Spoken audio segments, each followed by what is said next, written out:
Good morning friends, welcome to the platform of Made Easy Prime. Environmental engineering में chapter 1 quantity and quality of water हम पढ़ रहे थे, वहीं से गाड़ी आगे बढ़ाई है।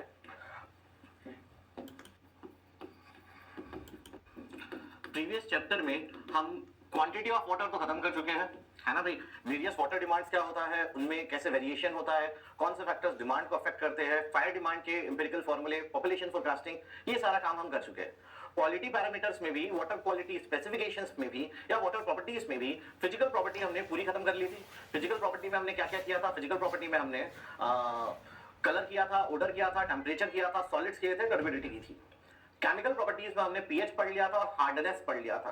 पीएच पढ़ लिया था और हार्डनेस पढ़ लिया था। हार्डनेस के कुछ न्यूमेरिकल्स चला रहे थे, वहीं से गाड़ी आगे बढ़ाई जाए, है।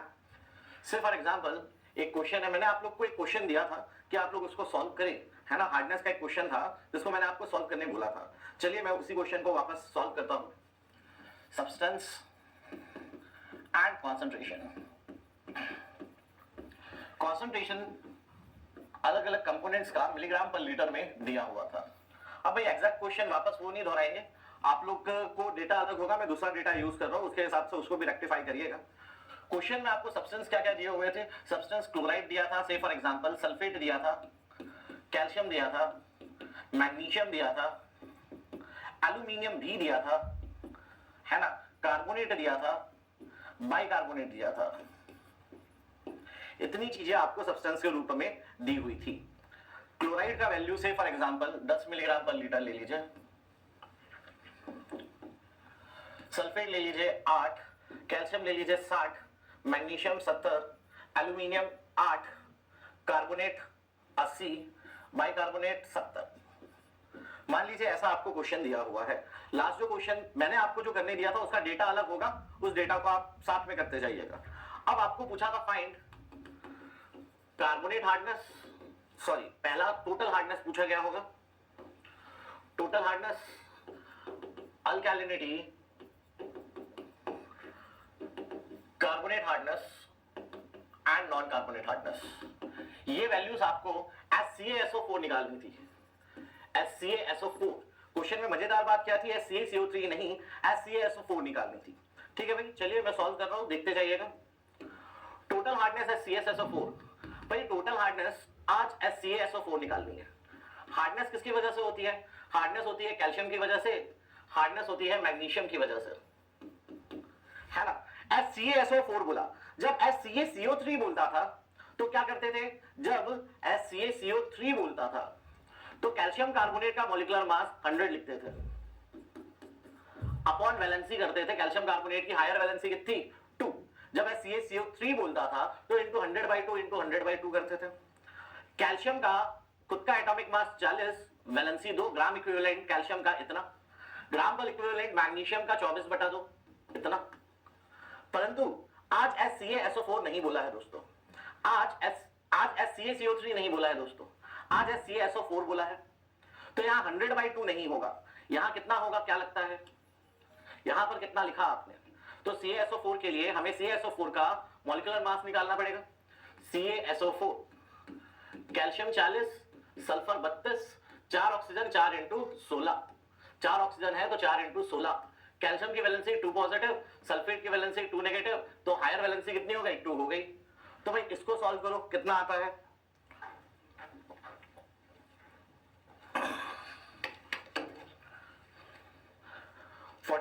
Calcium 32, sulphur 4 into 16 oxygen molecules 136।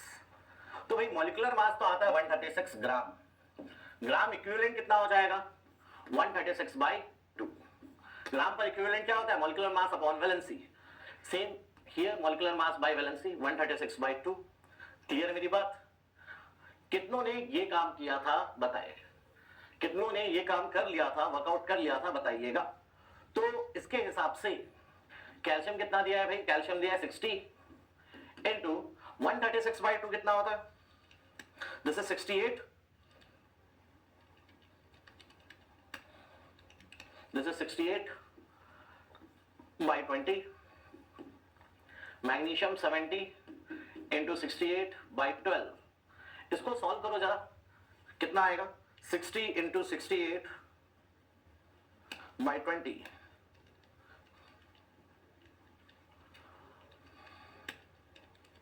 This is coming out to be 600.67 milligram per litre. कितनों ने ऐसा वर्कआउट कर लिया था वो बताए कि हाँ सर हमने यहां तक कर लिया था।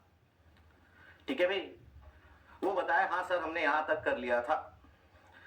ठीक है भाई, संदीप ने कर लिया था, नदीम अब्बास ने कर लिया था, और भी कई लोगों ने कर लिया होगा, है ना। तो संदीप मेरे दोस्त और नदीम मेरे दोस्त और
okay, I think we are back now. थोड़ा सा एक ग्लिच हुआ था नेटवर्क में। तो भाई कई लोगों ने यहां तक कर लिया था, तो बड़े गौर से मैं आप लोगों को बताना चाहूंगा कि भाई जिन लोगों ने ऐसा किया था, यहां तक किया था, वो है पूर्णतः गलत। वो क्या है? वो गलत है। आंसर ये नहीं है, आंसर ये नहीं होगा। क्या गड़बड़ है? मैंने आपको दो हिंट दी थी, मैंने आपको दो हिंट दी थी कि एक तो CaSO4 को संभालना, दूसरी हिंट क्या दी थी कि टेबल को बड़े गौर से देखें, टेबल में जो गिवन डेटा है उसको अच्छे से देखिएगा। ये दो हिंट मैंने आपको दी थी, याद करो। पिछली क्लास पे चलते हैं। हार्डनेस किसकी वजह से होती है? हार्डनेस होती है salts of calcium magnesium. Mainly किसकी वजह से होती है? Calcium magnesium. अगर अच्छे से कोई पूछे हार्डनेस किसकी वजह से होती है, hardness occurs due salts of calcium magnesium aluminium iron strontium manganese. आमतौर पे पानी में एल्यूमिनियम आयरन स्ट्रोंटियम मैग्नीज नहीं होता, तो उनके कारण होने वाली हार्डनेस को हम इग्नोर कर देते हैं। परंतु आज तो पानी में एल्यूमिनियम मौजूद है। आज पानी में कौन मौजूद है? एल्यूमिनियम मौजूद है, तो वो भी हार्डनेस क्रिएट करेगा, तो वो भी हार्डनेस क्रिएट करेगा। क्लियर है मेरा बात? आमतौर पे पानी में एल्यूमिनियम नहीं होता, आज है पानी में एल्यूमिनियम, लेना पड़ेगा बाबा। तो देखिएगा सही आंसर क्या है। जिन्हें ये किया था उनका अटेम्प्ट अच्छा था, सराहनीय था, परंतु गलत था। आज एल्यूमिनियम के कारण भी हार्डनेस होगी। Into gram per equivalent of calcium sulphate होता है 136/2। कैल्शियम के लिए भी 136/2, मैग्नीशियम के लिए भी, एल्यूमिनियम के लिए भी, तीनों के लिए 136/2। कैल्शियम के लिए क्या लिखा था? Atomic mass by valency 2। Calcium का एटॉमिक मास अपॉन कैल्शियम की वैलेंसी 2। मैग्नीशियम के लिए मैग्नीशियम का एटॉमिक मास, मैग्नीशियम की वैलेंसी 2। एल्यूमिनियम के लिए क्या लिखेंगे दोस्तों? एल्यूमिनियम के लिए लिखेंगे एल्यूमिनियम का एटॉमिक मास और उसकी वैलेंसी 3। तो यहां फर्दर और आगे क्या आ जाएगा? यहां आ जाएगा प्लस एल्यूमिनियम दिया हुआ है 8 इंटू 68/9। तो अब फाइनली आंसर कितना आएगा भाई? What will be the final answer guys?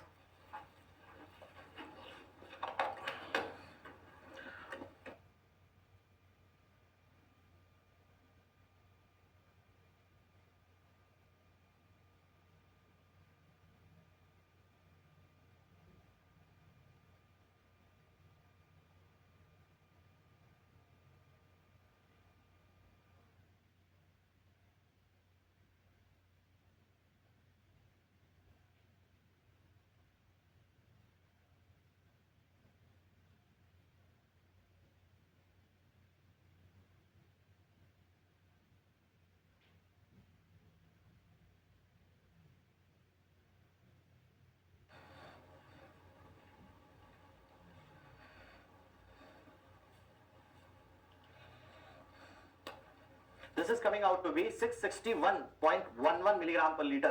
Calculation एक बार चेक करिएगा, चेक द कैलकुलेशन वंस। मेरा कैलकुलेटर कुछ गड़बड़ दे रहा है।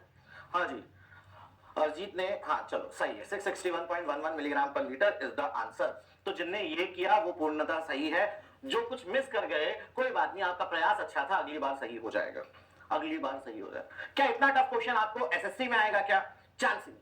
क्या इतना टफ क्वेश्चन अपन का एसएससी में आएगा? क्या ना आया है ना आएगा दोस्तों, पर कॉन्सेप्ट अपन को पूरा पता होना चाहिए। हार्डनेस वरना आपके जहन में जीवन भर रह जाएगा, हार्डनेस एल्यूमिनियम के कारण हो ही नहीं सकती है ना। कोई भी चीज दिमाग में जीवन भर के लिए गलत तो नहीं क्रिएट करेंगे। क्लियर है मेरा बात? तो याद रखिएगा, आमतौर पे पानी में एल्यूमिनियम, आयरन, स्ट्रोंटियम, मैग्नीज नहीं होते तो उनके द्वारा हार्डनेस को नेग्लेक्ट करते, परंतु कहीं किसी रिवर सोर्स में या लेक में, वाटर बॉडी में अगर एल्यूमिनियम के ओर्स बॉक्साइट है या आयरन के ओर्स हेमाटाइट है तो उनके कारण भी हार्डनेस क्रिएट होती है। I hope my point is clear to you. चलिए अब आगे की कहानी तो बड़ी सिंपल है, जिन्होंने यहां तक कर लिया था वो आंसर दे, हाँ सर हमने एकदम सही किया है। अब अल्कैलिनिटी HCaCO2 भी निकाल रहा हूं भाई। अल्कैलिनिटी HCaSO4 ही मांगा था ना, ठीक है। अल्कैलिनिटी होती है कार्बोनेट के कारण और बाइकार्बोनेट के कारण। Carbonate into 68/30 plus bicarbonate into 68/61। तो इससे आंसर कितना आ रहा है भाई? ये भी डायरेक्ट निकालो, वैल्यू फीड करिए।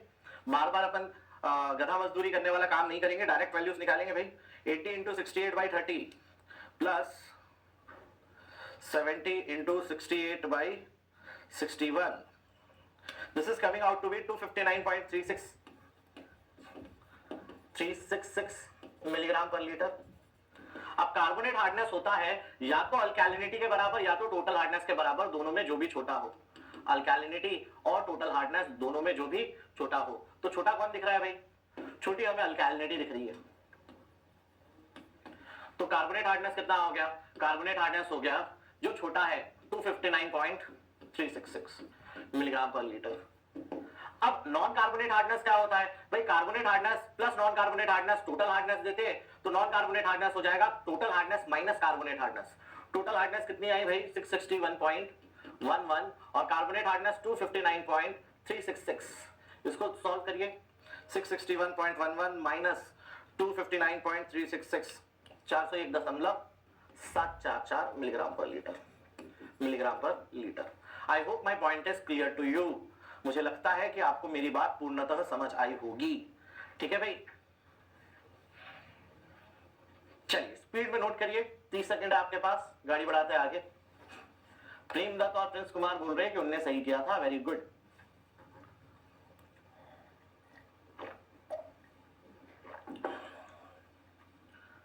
सल्फेट नहीं लेना होता है ना भाई। अल्कैलिनिटी किसकी वजह से होती है? Ions which are capable of neutralising H+ ions, है ना।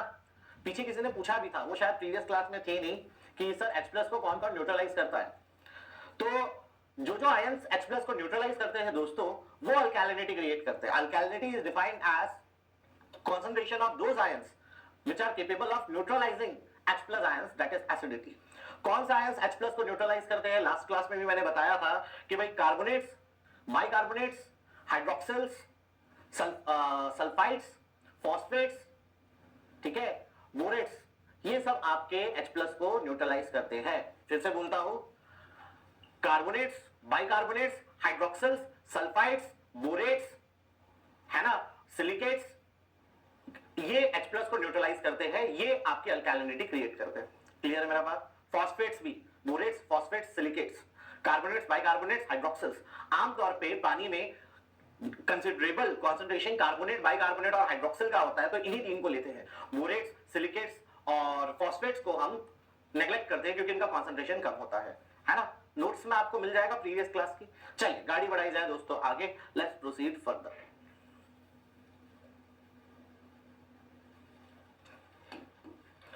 अब एक और प्रकार का क्वेश्चन, फटाफट देखिएगा, ज्यादा दम नहीं है, स्पीड में इसको करेंगे। सब्सटेंस कॉन्सेंट्रेशन,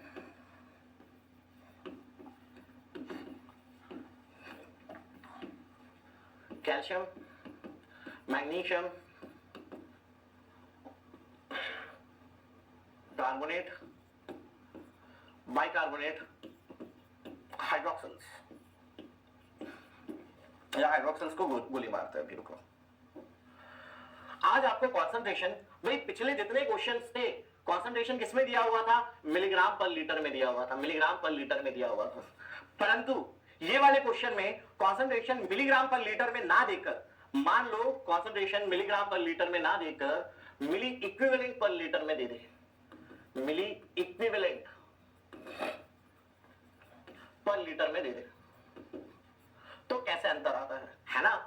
पिछले क्वेश्चंस आप जितने देखोगे कॉन्सेंट्रेशन सब्सटेंसेस का आपको मिलीग्राम पर लीटर में दिया था, परंतु कभी मिली इक्विवेलेंट पर लीटर में दे दे, तो समझना काम और आसान हो गया है, समझना अपना काम और आसान हो गया है, डिफिकल्ट नहीं हुआ है। कैल्शियम दिया है, मान लो दोस्तों calcium has been given to you as 7, magnesium 6, carbonate 5 and bicarbonate also 5 या 4 पकड़ लो। चलो, तो आज टोटल हार्डनेस है CaCO3, वही चीजें निकालनी है, फाइंड।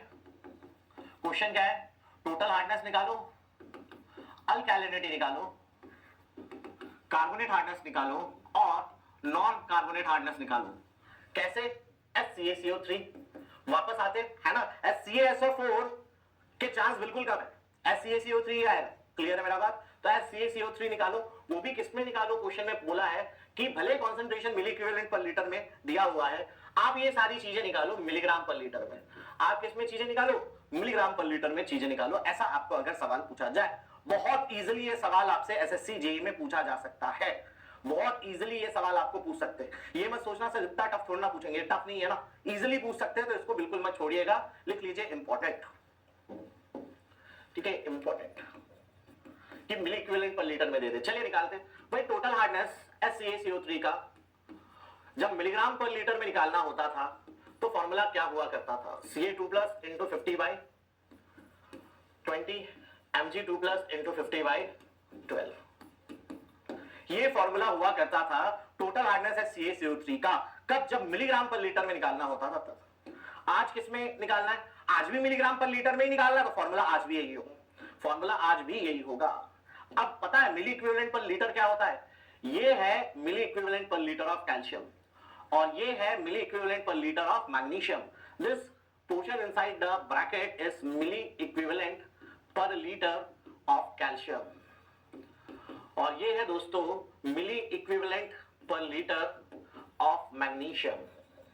आज आपको क्वेश्चन ज्यादा आसान कर दिया है ना। टोटल हार्डनेस निकालना है आपको HCaCO3 इन मिलीग्राम पर लीटर, तो ये पूरा का पूरा आपको 7 दे दिया, पूरा का पूरा Ca2+/20 डायरेक्टली आपको 7 दे दिया, ठीक है। Milliequivalent per litre Ca2+/20 किसका मिली इक्विवेलेंट है, कैल्शियम का। Mg2+/12 given mass upon gram per equivalent is called as milliequivalent per litre, तो डायरेक्टली आपको ये दे दिया हुआ है कि बाबा इतना है 7, इसको सिर्फ 50 से मल्टीप्लाई करना है क्या, ये डायरेक्टली आपको पूरा का पूरा दे दिया है 6, इसको 50 से मल्टीप्लाई करना रह गया है, ठीक है। इसको सॉल्व करो, कितना आता है 650 milligram per litre, 650 milligram per litre, ठीक है। अमन कुमार गलत हो, बिल्कुल प्रिंस कुमार, अगर सिलिकेट्स या बोरेट्स या फॉस्फेट्स दे दिया हो तो अल्कैलिनिटी के कैलकुलेशन में लेंगे, पर वो क्वेश्चन आज तक आईईएस में भी नहीं आया मेरे दोस्त प्रिंस कुमार, वो क्वेश्चन अभी तक आईईएस में भी नहीं आया, तो उतना दूर तक ना सोचो, ठीक है। इसको सॉल्व करिए, कितना आ रहा है भाई,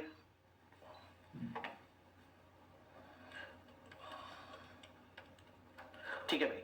अच्छा बात उठी, सर आंसर आपने मिलीग्राम पर लीटर में कैसे लिख दिया, बाबा फॉर्मूला जो जिससे मिलीग्राम पर लीटर में मिलता था आंसर, वही फॉर्मूला तो लिखा है, फॉर्मूला को तो मैंने छेड़ा नहीं है, पूरा का पूरा आज ये दे दिया है, तो फाइनल आंसर मैंने चूंकि फॉर्मूला नहीं छेड़ा, पहले फॉर्मूले से आंसर मिलीग्राम पर लीटर में आता था, मैंने फॉर्मूला तो चेंज किया नहीं है, तो आज भी आंसर मिलीग्राम पर लीटर में ही आएगा।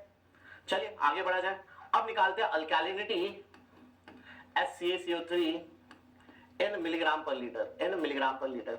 इसका फॉर्मूला क्या होता है भाई, carbonate into 50/30 plus bicarbonate into 50/61, ये पूरा का पूरा होता है दोस्तों मिली, ये पूरा का पूरा inside the radical this thing is nothing but milliequivalent per litre of carbonate, ये पूरा का पूरा कार्बोनेट का मिली इक्विवेलेंट पर लीटर दिया है, और ये है milliequivalent per litre of bicarbonate per litre of bicarbonate. तो ये पूरा का पूरा आज आपको दिया हुआ है क्वेश्चन में। तो आगे क्या लिखेंगे भाई, ये पूरा का पूरा आपको 5 दिया और ये पूरा का पूरा आपको 4 दिया होगा।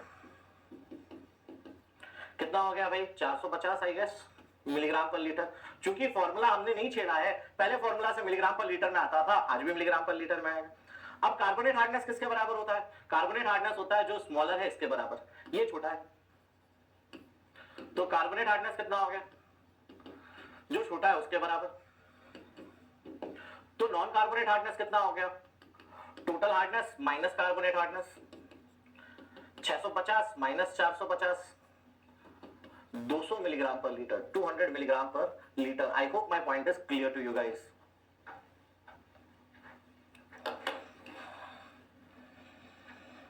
नोट करिए भाई।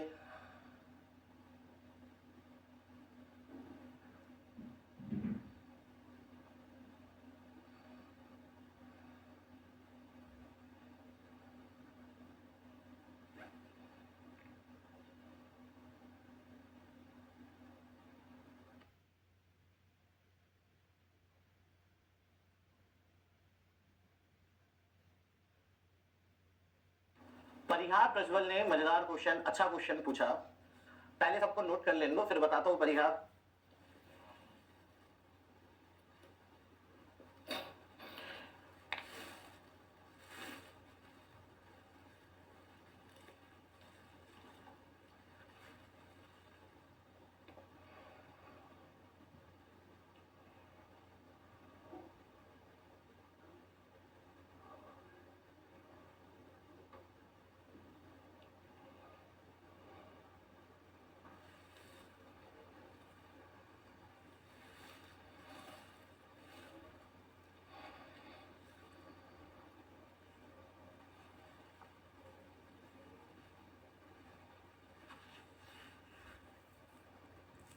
नहीं प्रेमदत्त, बिल्कुल नहीं आते।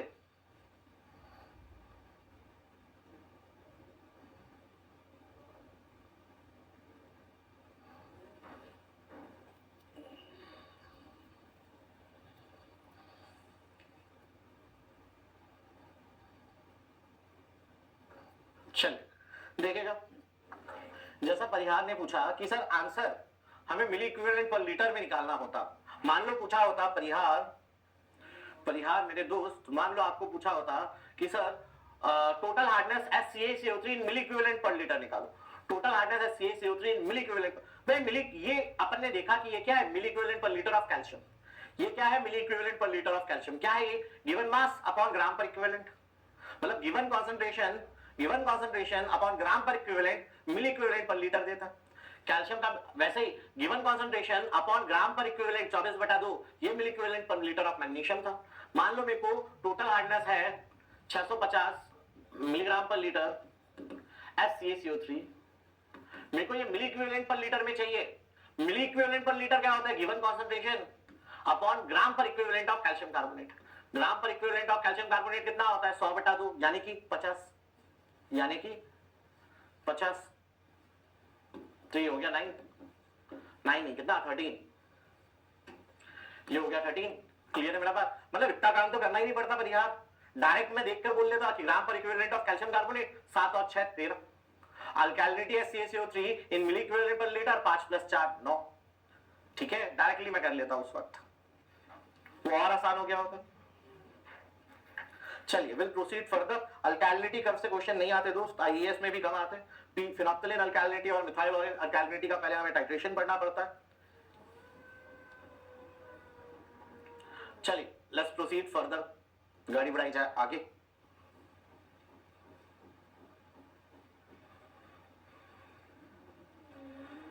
मूविंग ऑन,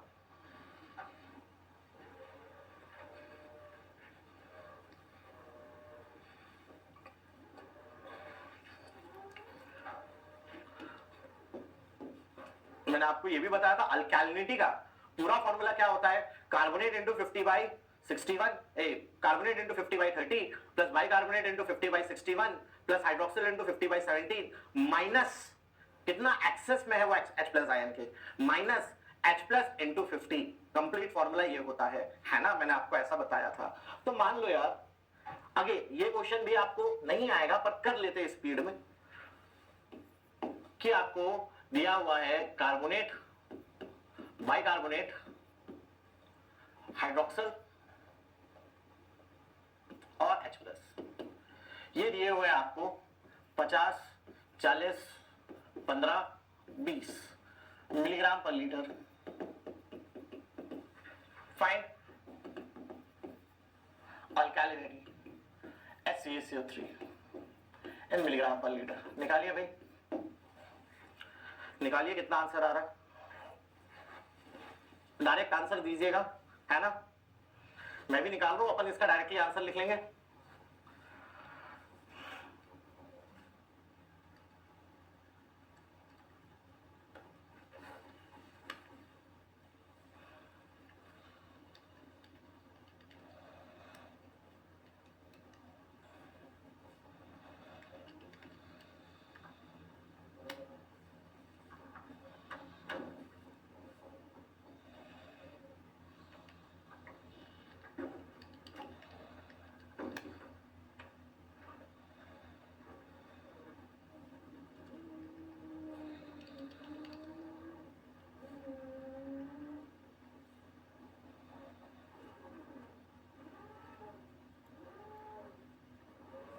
H+ का कॉन्सेंट्रेशन कम कर लीजिए, काफी हायर है, अल्कालिनिटी नेगेटिव में मिल जाएगी। 2 कर लो।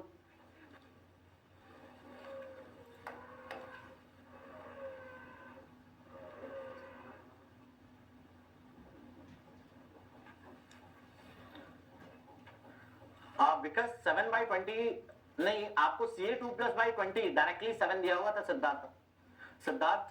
In the previous question, milliequivalent per liter is a concept or a formula or a phenomena which is given concentration upon gram per equivalent.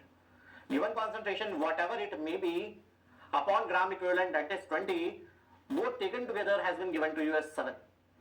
Prince answer दिया 60.23। चलिए भाई मैं भी निकालता हूँ। H+ का कॉन्सेंट्रेशन 2 कर लीजिएगा, 50 into 50/20, Mg2+40 into 50/12, 15 into 50/17 plus minus 2 into 50/1। ठीक है, कितना आ रहा है इससे फाइनली? दो लोग 60.23 बोल रहे हैं। मान लो कि करूं 50 into 50/20 plus 40 into 50/12 plus 15 into 50/17 minus 100। यार मेरा 235 क्यों आ रहा है? हाँ भाई सही से सॉल्व करो, सही से सॉल्व करिए, कुछ गलत निकाल रहे हैं।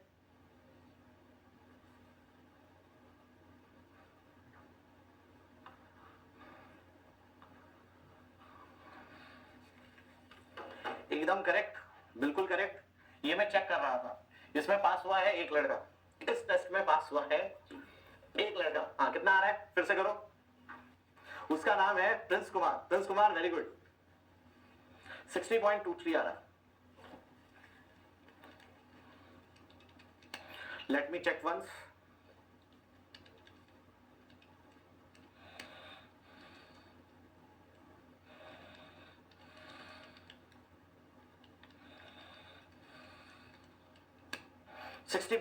Correct, 60.2 milligram per litre is the correct answer guys. चलिए गाड़ी आगे बढ़ाई जाए, लेट्स प्रोसीड फर्दर। ठीक, नोट किया आप लोगों ने इसको? अब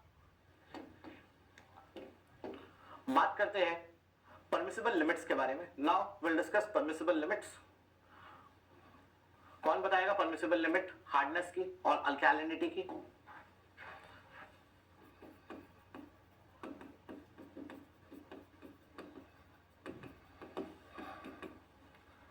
total hardness,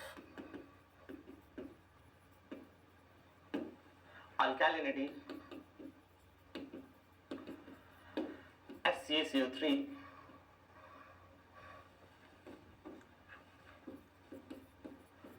HClCO3, desirable maximum permissible, हाँ जी, टोटल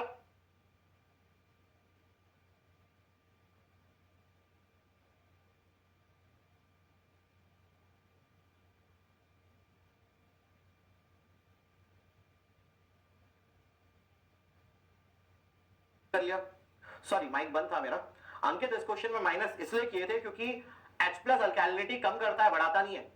H प्लस अल्कैलिनिटी घटाता है, तो वो माइनस होगा। कितने लोगों ने कोड डाउनलोड कर दिया?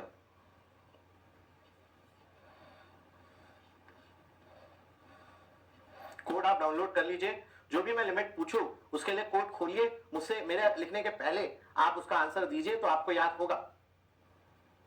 ठीक है, टोटल हार्डनेस और अल्कैलिनिटी दोनों का ही डिजायरेबल होता है 200 milligram per litre, 200 milligram per litre, और मैक्सिमम परमिसिबल दोनों का ही कितना होता है? 600 milligram per litre, 600 milligram per litre. Note करिए, है ना। कोड आप लोग डाउनलोड करिए, टाइम टू टाइम उसको खोलकर मुझे लिमिट्स बताए तो आपको याद होगा।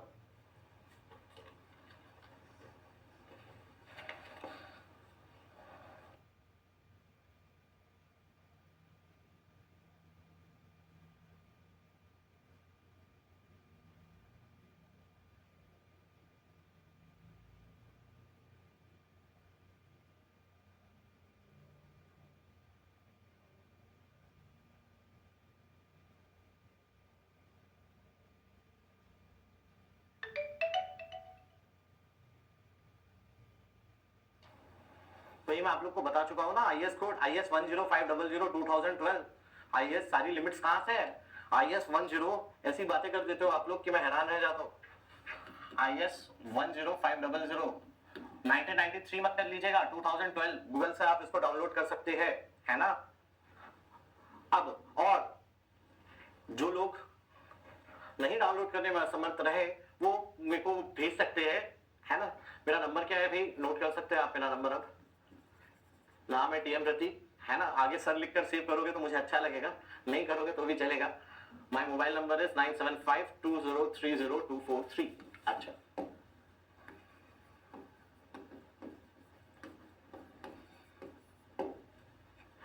इस पे सिर्फ व्हाट्सएप करना है, कॉल बिल्कुल नहीं कर सकते, ठीक है। इस पे आपको भाई देखो, इसको आपको बहुत अच्छे से यूज करना है नंबर को, है ना। ये नंबर आपको जीवन भर के लिए है, तो आप इसको बहुत समझदारी से यूज करें।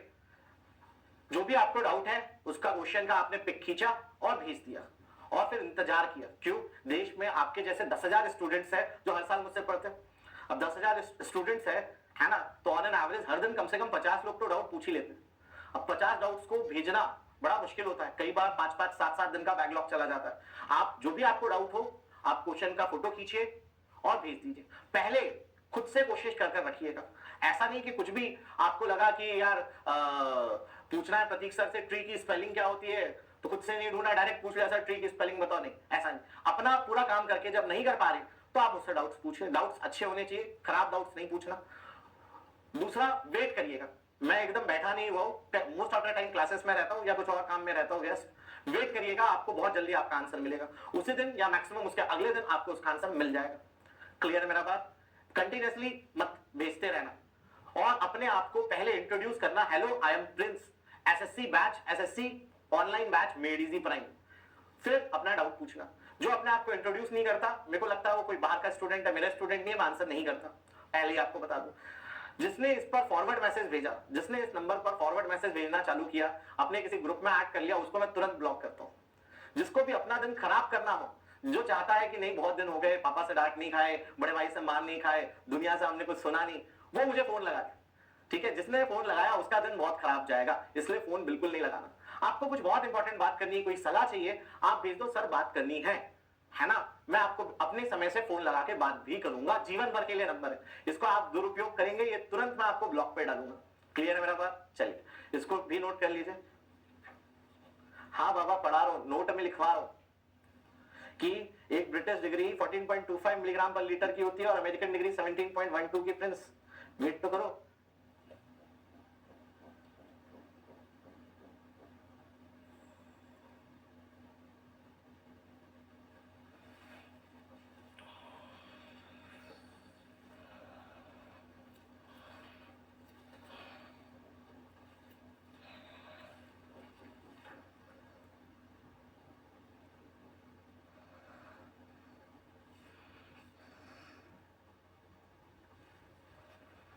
चलिए note,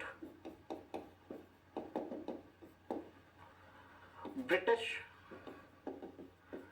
degree of hardness and American degree of hardness किसके इक्विवेलेंट होता है? एक ब्रिटिश, अभी अभी मैंने आपको बताया, एक ब्रिटिश डिग्री ऑफ हार्डनेस होता है 14.25 मिलीग्राम पर लीटर और अमेरिकन डिग्री ऑफ हार्डनेस होता है 17.12 मिलीग्राम पर लीटर.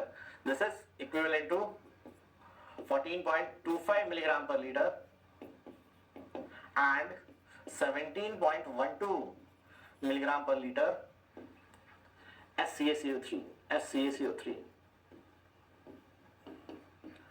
इससे तर्क क्या निकला? हम इंडियंस क्या करते हैं? हम इंडियंस टोटल हार्डनेस की वैल्यू डायरेक्ट बताते हैं कि भाई total hardness 250 milligram per litre है, 270 मिलीग्राम पर लीटर है, 312 मिलीग्राम पर लीटर है. ब्रिटिश वाले एक डिग्री प्रोवाइड करते हैं या अमेरिका वाले एक डिग्री प्रोवाइड करते हैं जो अपने कंपैरिजन में इतना मिलीग्राम पर लीटर CaCO3 के बराबर होगा. नहीं यार प्रेमदत्त, मेरा टेलीग्राम चैनल नहीं है. से for example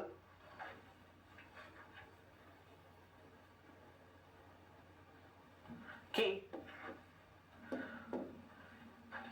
if total hardness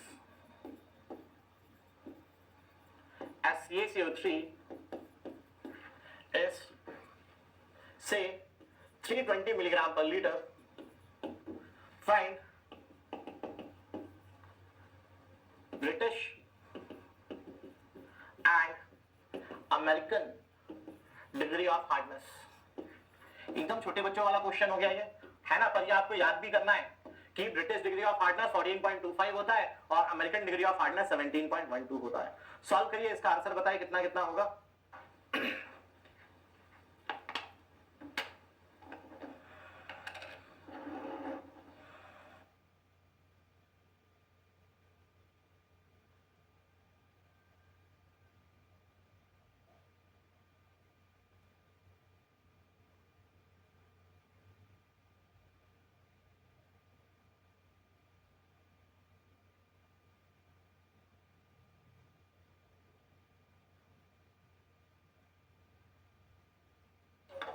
भाई ब्रिटिश डिग्री ऑफ हार्डनेस में ये हो जाएगा,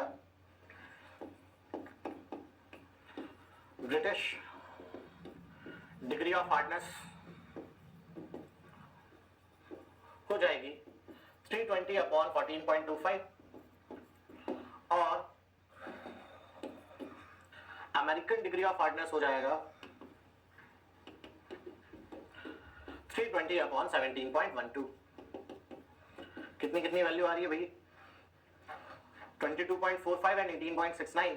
मानते हुए कि आप लोग सही बता रहे हैं, 22.45 एंड 18.69, 22.45 एंड 18.69. ठीक है भाई, नोट करिए इसको भी.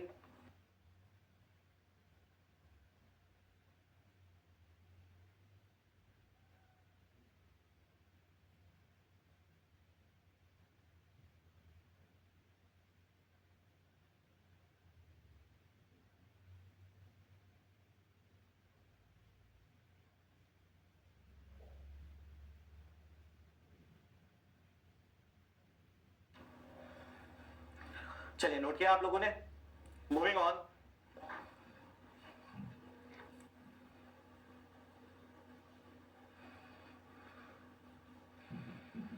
Comparison of hardness,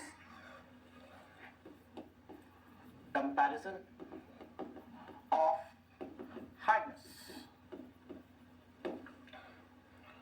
0 to 50, 50 to 100, 100 to 150, 150 to 300, greater than 300 milligram per litre. 0 to 50 अगर किसी पानी की हार्डनेस हो तो उसको क्या बोलते हैं, या 300 के ऊपर हो तो उसको क्या बोलते हैं, ये कंपैरिजन हम जानना चाहते हैं. ठीक है भाई, जब 0 to 50 होता है तो हम उसे सॉफ्ट बोलते हैं. ठीक है, जब 0 to 50 मिलीग्राम पर लीटर पानी की हार्डनेस होती है तो हम उसे सॉफ्ट या वेरी सॉफ्ट हार्डनेस बोलते हैं। ठीक है, 50 से 100 में मॉडरेटली सॉफ्ट, स्लाइटली हार्ड। जैसे ही पानी की हार्डनेस 100 के ऊपर होती है हम सॉफ्ट वर्ड का इस्तेमाल यूज करना एकदम बंद कर देते हैं।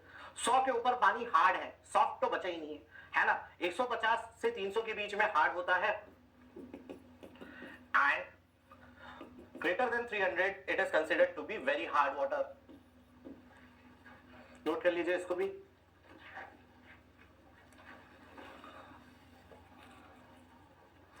We also consider hardness in decimals also। नो अपना पहले हाँ यूनिटलेस होगा रंजन कुमार, 22.45 और 18.69 दोनों यूनिटलेस है। न्यूमरेटर में भी मिलीग्राम पर लीटर, डिनोमिनेटर में भी मिलीग्राम पर लीटर, दोनों कट जाएगा। Ankit Kumar Bannwal, you are wrong, milligram per litre बाबा।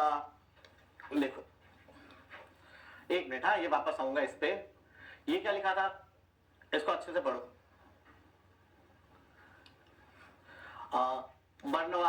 बन्नवाल जी, ये 17.12 मिलीग्राम पर लीटर में था, ये 14.25 मिलीग्राम पर लीटर में था। ये 320 क्वेश्चन में मिलीग्राम पर लीटर में, यहां भी मिलीग्राम पर लीटर है और यहां भी मिलीग्राम पर लीटर है, तो ये दोनों तो कट जाएंगे ना, कैंसल आउट हो जाएंगे। ये यूनिटलेस क्वांटिटीज होती है ना, यूनिटलेस क्वांटिटीज है। और डेसिमल में तो यार ये भी हो सकता है ना, 320.5 मिलीग्राम पर लीटर की हार्डनेस नहीं हो सकती क्या, हो सकती है, तो डेसिमल में होने से क्या दिक्कत है भाई। चलिए moving on, let's proceed further. इसको नोट करिए, then will proceed to another chemical property of water, next chemical property of water। it depends कि हम ड्रिंकिंग पर्पस के लिए देख रहे हैं। ड्रिंकिंग पर्पस के लिए तो डिजायरेबल 200 है, अभी लिखवाया। बॉयलर फीड के लिए 75 से 115 मिलीग्राम पर लीटर। अगर आपको पानी बॉयलर में यूज करना है तो 75 से 115 मिलीग्राम पर लीटर के ऊपर नहीं होना चाहिए फॉर बॉयलर फीड।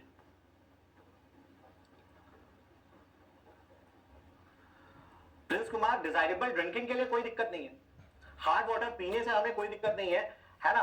और लॉन्ड्री एक्सपेंस भी समझना। प्रिंस आपका क्वेश्चन वाजिब है, मेरे को समझ आ रहा है आपके दिमाग में क्या चल रहा है। प्रिंस मेरे दोस्त मेरी बात को समझने का प्रयास करना। डिजायरेबल 200 क्यों है भाई, उसको 200 से नीचे ले जाने में बहुत पैसा खर्चा होगा, उसको 200 से नीचे ले जाने में बहुत पैसा खर्चा होगा। अब उसका एंड यूज को देखते। पानी अगर 1000 मिलीग्राम पर लीटर भी हार्ड है ना, तो आपकी बॉडी को 1% हार्म नहीं पहुंचाने वाला। फिर से मेरी बात सुनना, मैक्सिमम परमिसिबल कितना, 600। फिर भी प्रतीक सर क्या बोल रहे हैं, पानी में हार्डनेस 1000 मिलीग्राम पर लीटर भी होगी ना, तो भी आपको वो नुकसान नहीं पहुंचाने वाला, शरीर को नुकसान नहीं पहुंचाए। कुछ लोगों को अगर बालों में दिक्कत है, हेयर लॉस का प्रॉब्लम आ सकता है, ऐसा कोई बड़ा नुकसान हार्डनेस पहुंचाएगा नहीं बॉडी को। दिक्कत क्या होगी, पहली दिक्कत होगी कि भाई आपको कपड़ा धोने में लॉन्ड्री का एक्सपेंस बढ़ेगा। दूसरी उससे बड़ी दिक्कत क्या होगी, आपके तो बाथरूम के फिटिंग्स होंगे भाई, वो कंटिन्यूअसली चोक होते रहेंगे। आपका टैप है, पहले तो इंस्टॉल किया था, मस्त चल रहा था, 1 महीने बाद पानी निकलना बंद हो गया। क्यों, हार्ड वाटर कंटिन्यूअसली निकल रहा था, उसके सॉल्ट जमते जा रहे, अब पानी निकलना बंद हो रहा है। क्लियर है मेरा बात, पानी निकलना बंद हो रहा है। तो एक दूसरी दिक्कत ये होगी, इसलिए दोनों दिक्कतें ना हो करके डिजायरेबल कितना है, 200। ये कौन सा पानी है, हार्ड वाटर है, वेरी हार्ड नहीं है। आपका टैप 1 साल बाद दिक्कत देगा, 1 साल में खोल के साफ वैसे भी करना पड़ेगा, मेंटेनेंस करना पड़ता है, कपड़ा धोने में उतना एक्सपेंस नहीं जाएगा। परंतु अगर वो पानी को आप बॉयलर में फीड करने वाले हैं तो इंडस्ट्रियल वाटर हो गया, इंडस्ट्री की डिमांड है, वहां पे पानी का 75 से 115 मिलीग्राम पर लीटर के ऊपर हार्डनेस नहीं होना चाहिए, मतलब सॉफ्ट वाटर होना चाहिए। 75 डिजायरेबल, मैक्सिमम परमिसिबल 115 रेंज है, वैसे 75 से 115 कुछ भी यूज कर लेते वो। चलिए लेट्स प्रोसीड फर्दर, गाड़ी बढ़ाई जाए तो next property.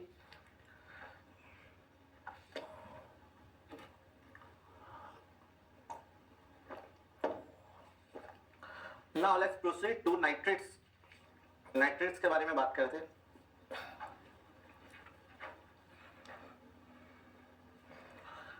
Nitrates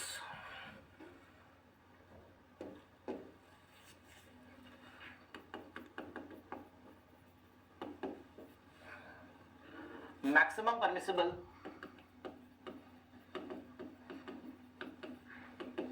45 milligram per litre, 45 milligram per litre. Nitrates in water in excess of 45 milligram per liter may cause methemoglobinemia, methemoglobinemia, also called as blue baby disease, blue baby disease in infants. ठीक है भाई, तो ये बहुत important है, ये पूरा पन्ना important है।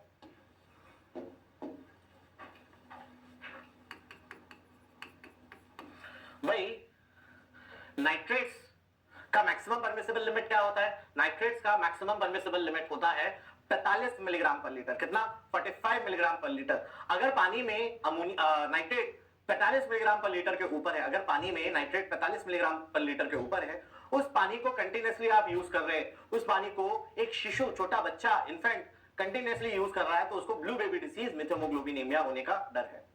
क्लियर है मेरा बात? ब्लू बेबी डिसीज कब? एक दिन में नहीं होता, बड़े गौर से मेरी सब बात समझना। अगर एक इन्फेंट ने पानी जिसमें नाइट्रेट का कंटेंट 50 मिलीग्राम पर लीटर था एक बार पी लिया, तो उसको ब्लू बेबी डिसीज नहीं हो जाएगा, है ना? 10 दिन 15 दिन कंटिन्यूअसली पी रहा है वो बच्चा, तो ब्लू बेबी डिसीज होता है। छोटे बच्चों को होता है, उनका चीक्स, माथा, फोरहेड, गाल ये नीले पड़ जाते हैं, नाखून, दांत नीले पड़ जाते हैं, हीमोग्लोबिन काउंट कम होने लगता है। अगर सही से ट्रीटमेंट ना हो, it can even lead to fatality of the child also, है ना? It can even lead to fatality. तो ब्लू बेबी डिसीज, मेथेमोग्लोबिनेमिया किसके कारण होता है? ये होता है आपके नाइट्रेट्स के कारण।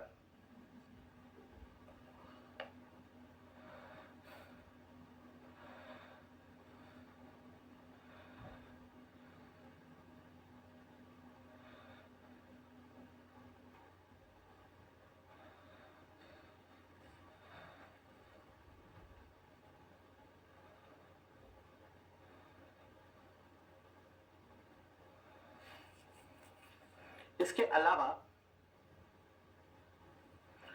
लेक का वाटर उतना हार्ड नहीं होता, ग्राउंड वाटर हार्ड होता है। श्रीनाथ, लेक का वाटर उतना हार्ड नहीं होता, ग्राउंड वाटर हार्ड होता है। ठीक है, इसके अलावा कुछ लिमिट्स, फ्री अमोनिया, अमोनिया यानी NH3, permissible limit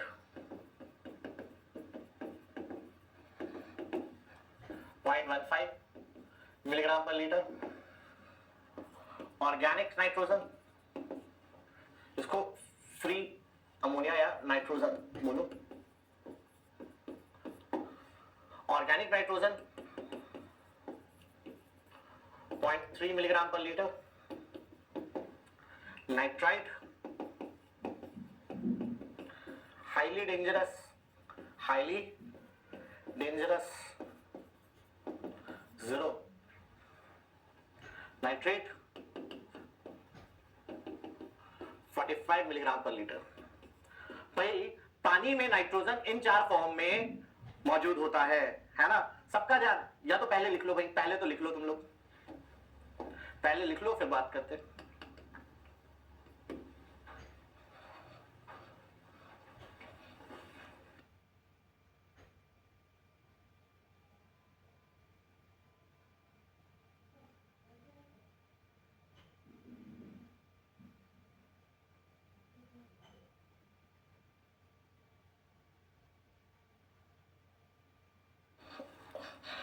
I can see a call by Ravi Ranjan ने कॉल भी कर दिया, बोले देख लेते प्रतीक सर ने सही नंबर दिया है कि गलत नंबर दिया है। अभी रवि रंजन को ब्लॉक किया जाएगा।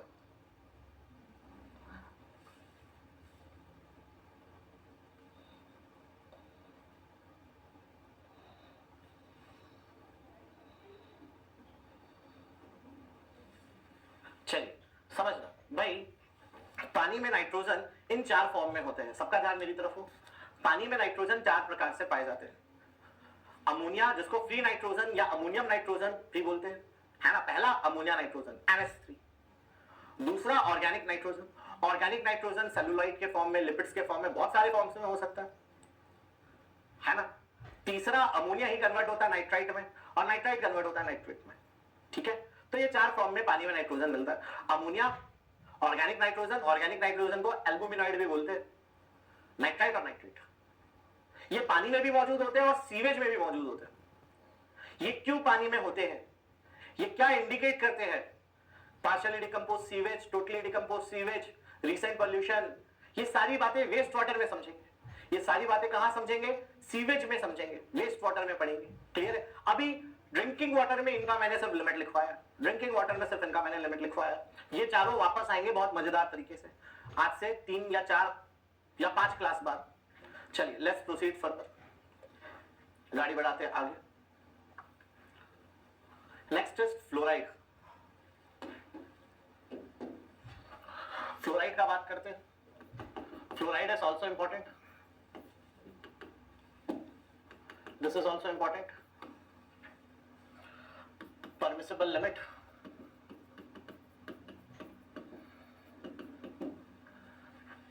Desirable 1 milligram per litre, maximum permissible 1.5 milligram per litre. Note, fluoride between 1 to 1.5 milligram per litre is most desirable. भाई कोड ने ये जरूर बोला है कि डिजायरेबल 1 है, पर उसी कोड में नीचे आप पढ़ोगे ना तो ये भी लिखा हुआ है कि 1 से 1.5 मिलीग्राम पर लीटर के बीच का और ज्यादा सुटेबल है। क्यों भाई? अगर फ्लोराइड, अच्छा फ्लोराइड 1 से कम भी नहीं होना चाहिए और 1.5 से ज्यादा भी नहीं होना चाहिए। फ्लोराइड 1 मिलीग्राम पर लीटर से कम भी नहीं होना चाहिए और 1.5 मिलीग्राम पर लीटर से ज्यादा भी नहीं होना चाहिए। If fluoride is less than 1 milligram per litre, अगर पानी में फ्लोराइड 1 मिलीग्राम पर लीटर से कम है तो दांतों में कैविटीज आ जाएंगी। It will lead to tooth cavities, decay, है ना? क्यों भाई? Fluoride helps in,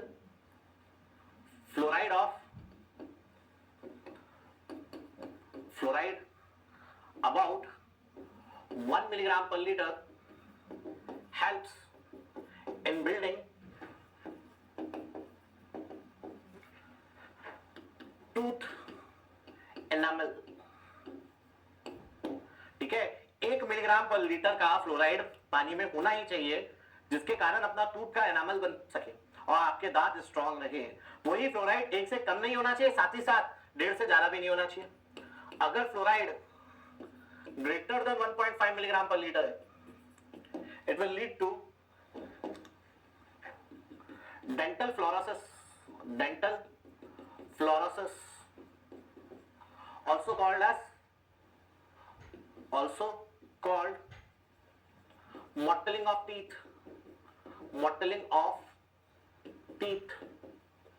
that is discoloration of teeth।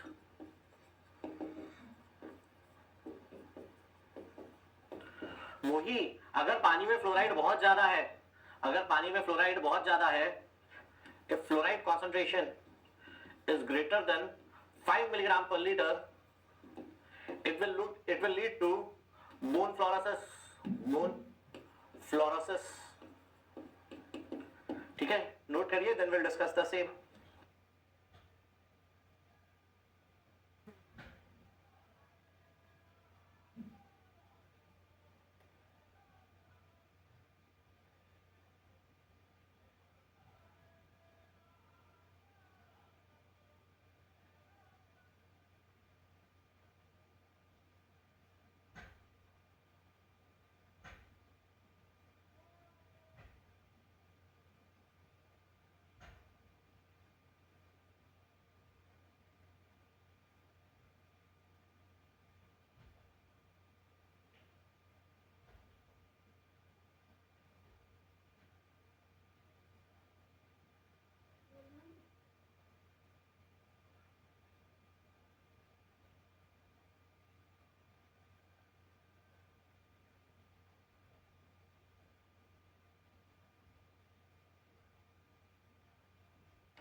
Aman Kumar, toothpaste में जो फ्लोराइड होता है वो परमिसिबल रेंज के अंदर होता है ना?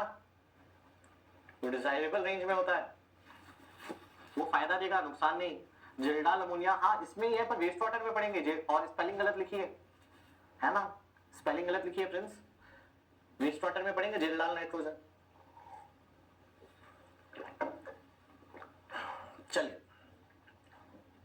देखिएगा बड़े गौर से भाई, फ्लोराइड अगर फ्लोराइड 1 मिलीग्राम पर लीटर से कम भी नहीं होना चाहिए, 1.5 से ज्यादा भी नहीं होना चाहिए। अगर 1 मिलीग्राम पर लीटर से कम होगा तो दांत में जो इनामल है, इनामल क्या होता है, दांत का सबसे आउटर मोस्ट पार्ट है ना, जिसे चबाते हैं अपन, पूरे शरीर की सबसे स्ट्रॉन्गेस्ट बोन इनामल होती है ना, इनामल को यूज करके, तो फ्लोराइड अगर 1 से कम होगा आपके दांत के इनामल सॉफ्ट रह जाएंगे, हार्ड नहीं हो पाएंगे और उनमें गड्ढे होने लगेंगे, कैविटीज होने लगेगी, तो 1 से कम नहीं होना चाहिए। वही अगर फ्लोराइड ज्यादा हो गया, 1.5 से ज्यादा हो गया, तो डेंटल फ्लोरोसिस हो जाएगा, है ना, जैसे मॉटलिंग ऑफ टीथ भी बोलते हैं, दांत का कलर उड़ जाएगा, डिस्कलरेशन हो जाएगा दांतों में। क्लियर है मेरी बात? 5 मिलीग्राम पर लीटर से ज्यादा हुआ, बोन फ्लोरोसिस होगा, बोन्स आपके ब्रिटल हो जाएंगे। क्या हो जाएगा? ब्रिटल बोन्स होंगे, बोन्स में इलास्टिसिटी नहीं रहेगी, बोन्स अपना इलास्टिसिटी लूज करने लगेंगे, है ना। अपन चाहते अपना बोन इलास्टिक रहे, बोन में इलास्टिसिटी कम हो जाएगी तो इजीली क्रैक्स आएंगे, इजीली फ्रैक्चर होगा, है ना। ठीक है, नोट कर लीजिए इसको भी, कोई डाउट तो पूछो भाई।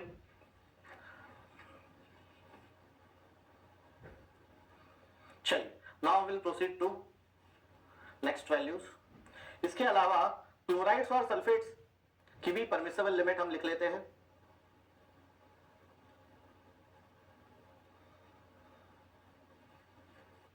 मूविंग ऑन,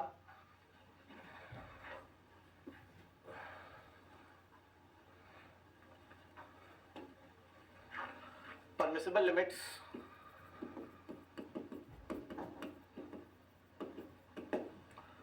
क्लोराइड्स और सल्फेट्स, इनकी परमिसिबल लिमिट भी याद कर लो। Chlorides desirable 250 milligram per litre, maximum permissible 1000 milligram per litre.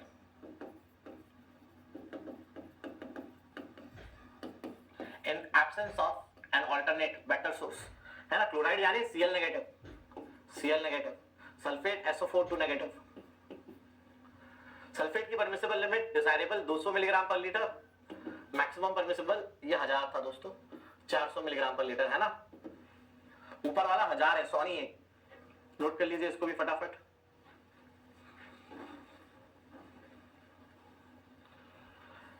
यार हेयर फॉल मेन इश्यू नहीं होगा, हेयर फॉल तो सारे केमिकल से हो सकता है।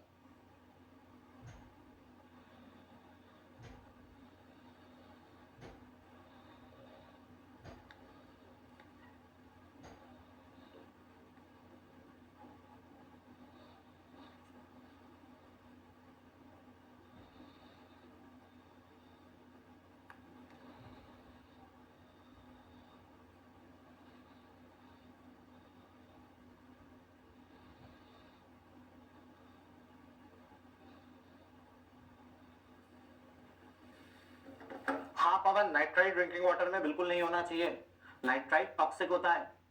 NO2 है ना, नाइट्राइट यानी कि NO2 टॉक्सिक होता है। लिखेंगे लिखेंगे नूर सबा, आयरन 0.3 एंड मैग्नीज 0.1, वेट तो करो।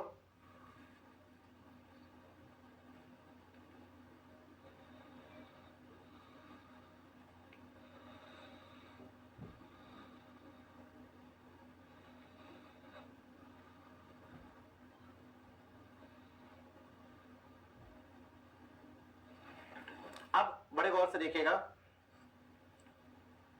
कि क्लोराइड का बात करें, क्लोरीन अलग होता है, क्लोरीन होता है Cl2, chlorine is Cl2 gas and chloride is Cl negative ion. पानी में 1000 मिलीग्राम पर लीटर का भी क्लोराइड नेगेटिव होगा तो दिक्कत नहीं होगी, इससे ज्यादा होगा तो स्लाइट ब्लड प्रेशर का प्रॉब्लम्स आता है ना। सल्फेट का बात करें, डिजायरेबल मैक्सिमम परमिसिबल 200 और 400, ठीक है। कॉपर का बात करें तो कॉपर सल्फेट के साथ मिलकर, कॉपर सल्फेट अगर पानी में है वो थोड़ा लैक्सेटिव इफेक्ट क्रिएट करता है, मोशंस क्रिएट करता है, ऐसा मैंने बताया, तुमने एक कान से सुना है, हटा दो। अच्छा, अब इसके अलावा नाइट्राइट्स किसी ने पूछा था, पीछे लिखवाया मैंने, नाइट्राइट्स यानी कि NO2, नाइट्राइट्स NO2 टॉक्सिक होता है, डेंजरस होता है। इसकी लिमिट क्या लिखवाई? 0। इसकी लिमिट क्या लिखवाई? 0। चलिए मूविंग ऑन, बात करते हैं आयरन और मैग्नीज के बारे में।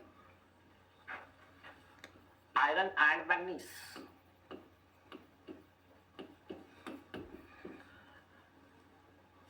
Iron manganese,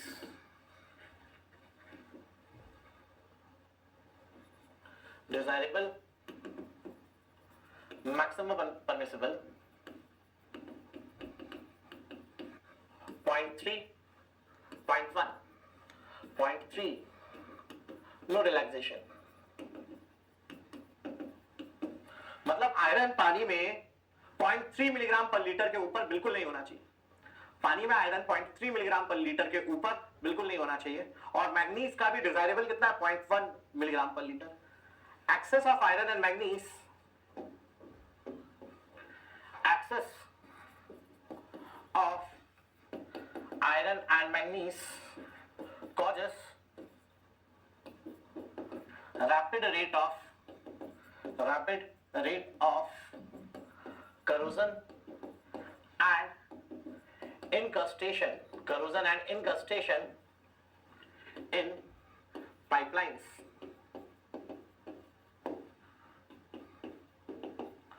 Reddish brown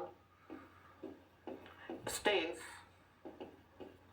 on washed clothes. भाई पहली बात तो हमें पता ही है, पहली बात हम पहले ही डिस्कस कर चुके हैं कि आयरन और मैग्नीज अगर पानी में ज्यादा होगा तो करोजन का रेट बढ़ जाएगा, इनकस्टेशन का रेट बढ़ जाएगा। करोजन इनकस्टेशन क्या होता है? करोजन यानी जंग लगना। आयरन के ऑक्साइड और मैग्नीज के ऑक्साइड, आयरन ऑक्साइड और मैग्नीज ऑक्साइड के प्रेसिपिटेट्स पाइपलाइन के इनर सरफेस पे जमा होने लगते हैं, टीले बनाने लगते हैं, उसको इनकस्टेशन बोलते हैं। साथ ही साथ अगर आयरन और मैग्नीज ज्यादा होगा, आप कपड़ा धोएंगे, कपड़ा सुखाएंगे, बाद में आपको उसमें जंग के कलर की धारियां दिखेंगी, जंग के कलर के धब्बे दिखेंगे। क्लियर है मेरा बात? तो ये दो प्रॉब्लम्स होती है आयरन और मैग्नीज की, इनको भी याद करना है।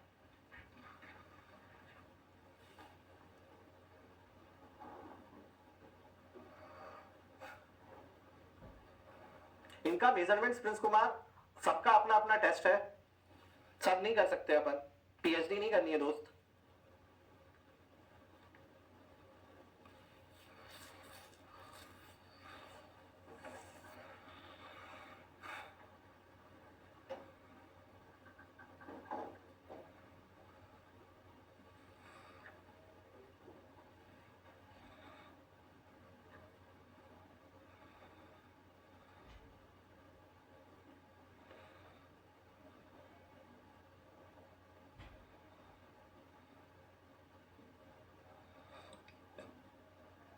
चल moving on,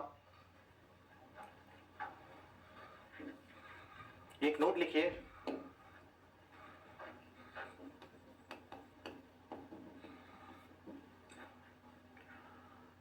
chromium, arsenic, cyanide,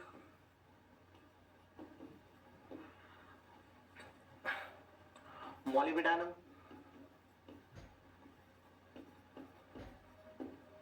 boron, cadmium,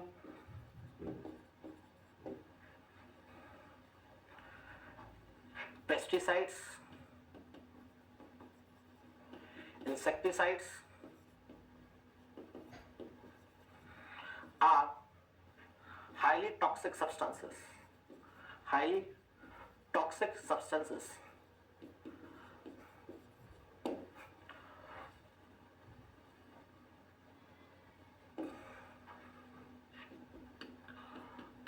Copper and silver, copper and silver, although having slight disinfection properties, slight disinfection, bacteria killing properties, are slightly toxic, slightly toxic. Note करिए,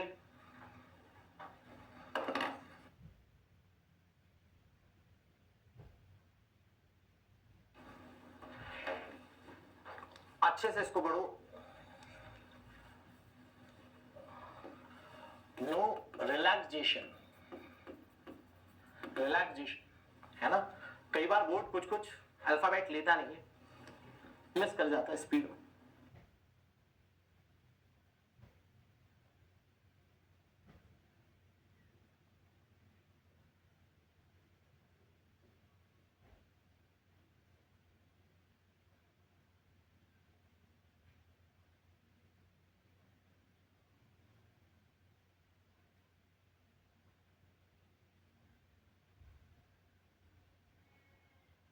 में लेड मरकरी भी ले लीजिए, lead mercury भी ले लीजिए, निकल भी ले लीजिए, इनफैक्ट निकल, है ना। लेड और मरकरी और निकल, लेड पॉइजनस होता है, मरकरी से रिटार्डसनेस होती है ना। रिटार्डसनेस मतलब पागलपन होना चालू होता है, आदमी दिमाग से गड़बड़ होना चालू होता है अगर मरकरी ज्यादा पानी में हो तो। निकल भी टॉक्सिक होता है।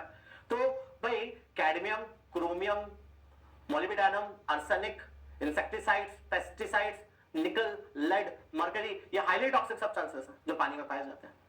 इनका परमिसिबल लिमिट ना के बराबर होना चाहिए, ना के बराबर होना चाहिए।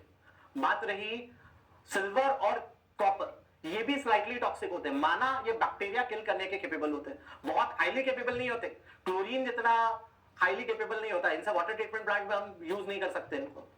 माना कि इनमें किलिंग इफेक्ट होता है, बैक्टीरिया किलिंग इफेक्ट होता है, परंतु लॉन्ग रन में ये भी टॉक्सिक है। तांबे के बर्तन में बहुत ज्यादा पानी रखकर पीना is a bad practice. Silver के बर्तन में बहुत ज्यादा पानी रखकर पीना is also a bad practice. वो तब अच्छा था जब अपने पास डिसइंफेक्शन के लिए, बैक्टीरिया किलिंग के लिए क्लोरीन नहीं था। तो तांबे के बर्तन में पानी रखो कि बैक्टीरिया मर जाएगा, अच्छा रहेगा, सही था, है ना। अब नहीं है, अब उससे आप अननेसेसरी ब्लड प्रेशर की प्रॉब्लम्स को अट्रैक्ट कर रहे हैं। क्लियर है मेरा बात? So do not do that practice.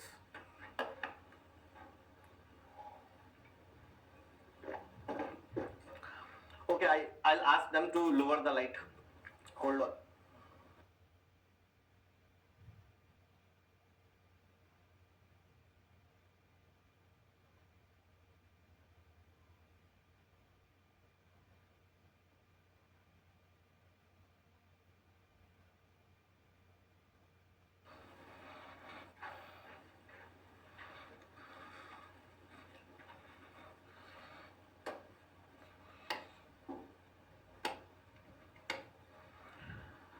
चलिए, अभी शायद रिफ्लेक्शन कम हुआ होगा, है ना।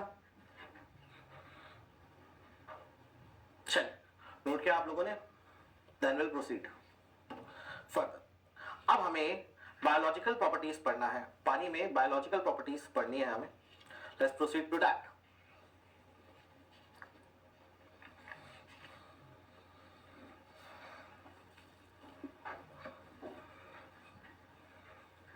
Let's start with biological properties of what?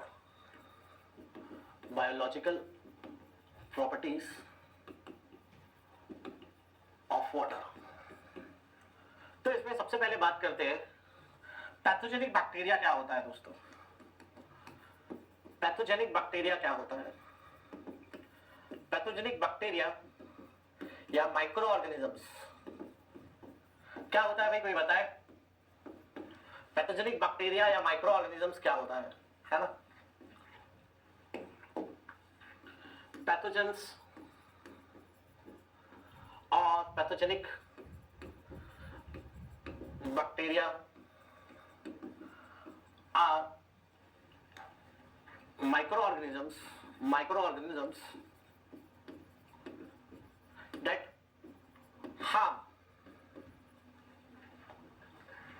that are harmful to us and cause diseases. भाई pathogenic bacteria harmful micro organisms होते हैं जो डिसीज कॉजिंग होते हैं, जो डिसीज करते हैं, बीमारी फैलाते हैं, है ना। जो बीमारी फैलाते हैं उन्हें पैथोजेनिक बैक्टीरिया बोलते हैं भाई। इन्हीं को सप्रोफाइटिक बैक्टीरिया भी बोलते हैं, also called as, also known as saprophytes और सप्रोफाइटिक बैक्टीरिया भी बोला जाता है। ठीक है भाई। तो पैथोजेनिक बैक्टीरिया वो बैक्टीरिया होते हैं, सिर्फ फंगी और वायरस हो, सिर्फ फंगाई और वायरस हो ऐसा जरूरी नहीं है। बैक्टीरिया भी हो सकता है, प्रोटोजोआ भी हो सकता है, वर्म भी हो सकता है और फंगी भी हो सकता है।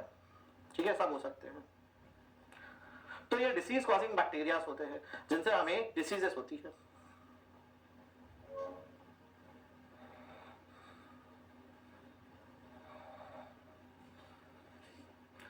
अब कौन कौन से डिसीजेस है जो पानी से होते हैं। कुछ वाटर बॉर्न डिसीजेस पढ़े जा रहे, वाटर बॉर्न डिसीजेस, ये वो डिसीजेस है जो पानी से ट्रांसमिट होते हैं। These are transmitted through water. These are transmitted through water, जो कि खराब पानी से होते हैं।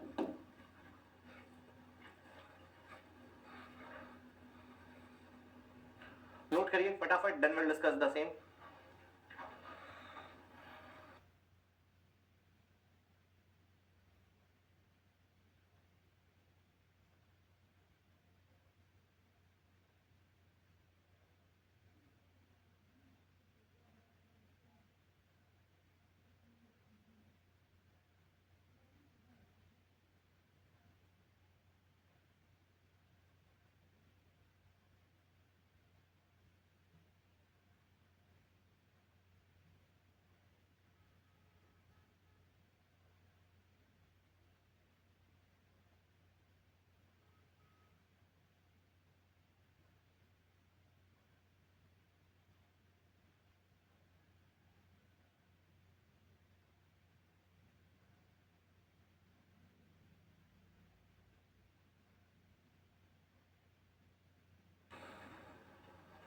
यस, बढ़िया गूगल किया अमन ने, वेरी गुड अमन कुमार।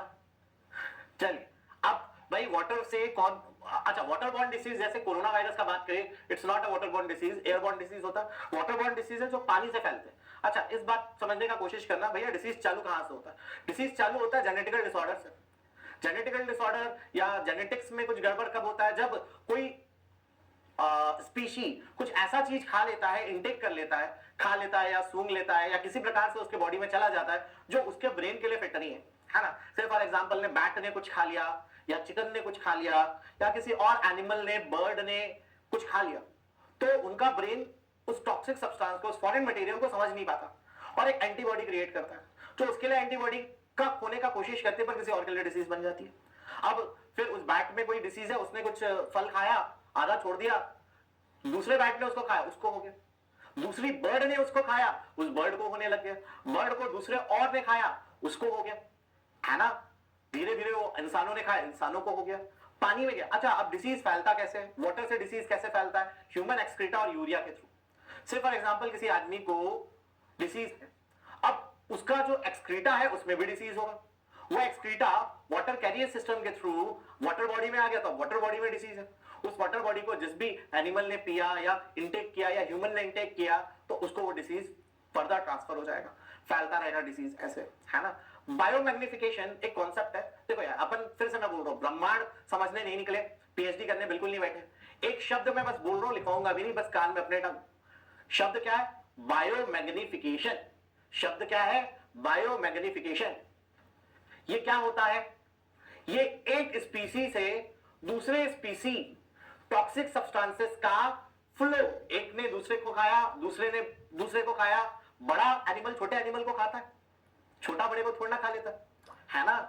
तो biomagnification is transfer of toxic substances higher in the food chain, higher in the food chain. Biomagnification is a concept of transfer of toxic substances higher in the food chain.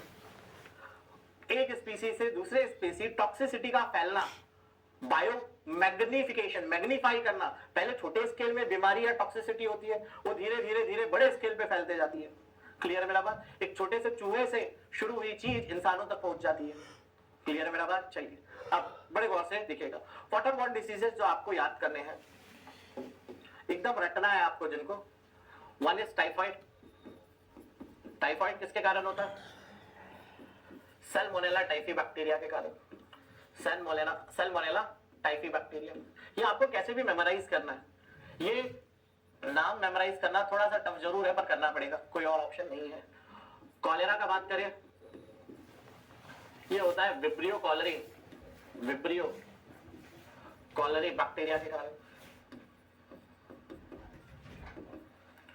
Polio का बात करें, it occurs due पॉलीमेलाइटिस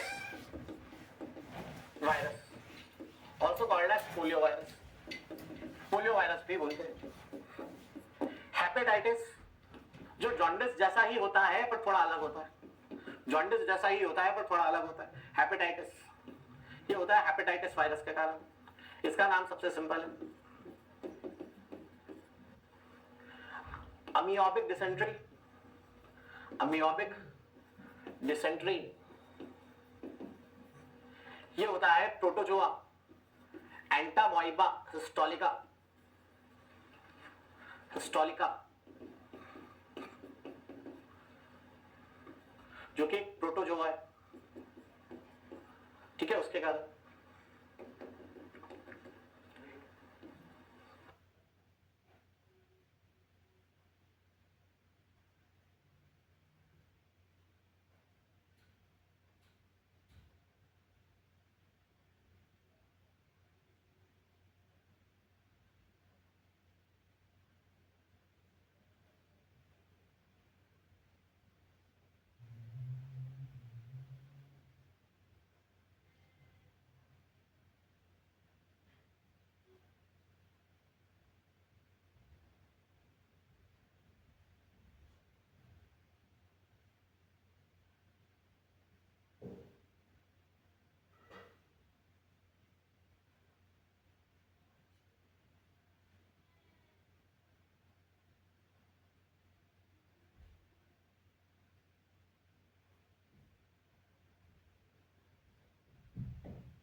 चलिए फिर से network glitch हुआ था।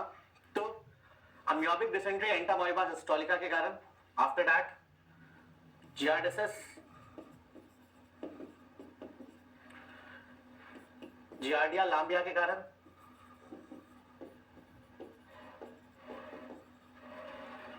Then ड्रैकनक्लियासिस,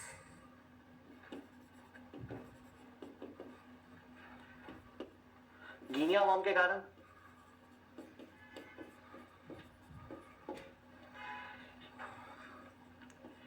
कोनो कोकियासिस, tape worm के कारण। ठीक है भाई, नोट करिए पहले, फिर बात करते हैं इनके बारे में। I think I am visible now, is everything okay?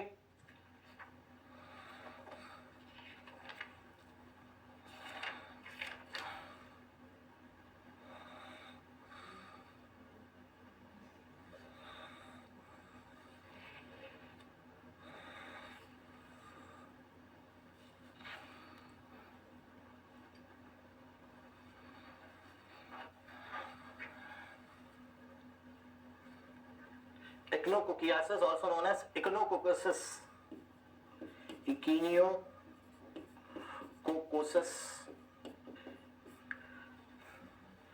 ठीक है। तो भाई ये सारे नाम आपको याद करने हैं, है ना।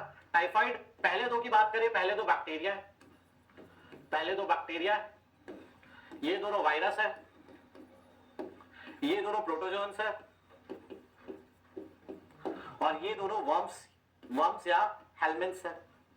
वर्म्स को और क्या बोलते हैं? हेलमिन्ट्स। ठीक है भाई, अब इतने आपको याद करने हैं, इतने आपको याद करने हैं कि कौन सा वाटर बॉर्न डिसीज किसके कारण होता है।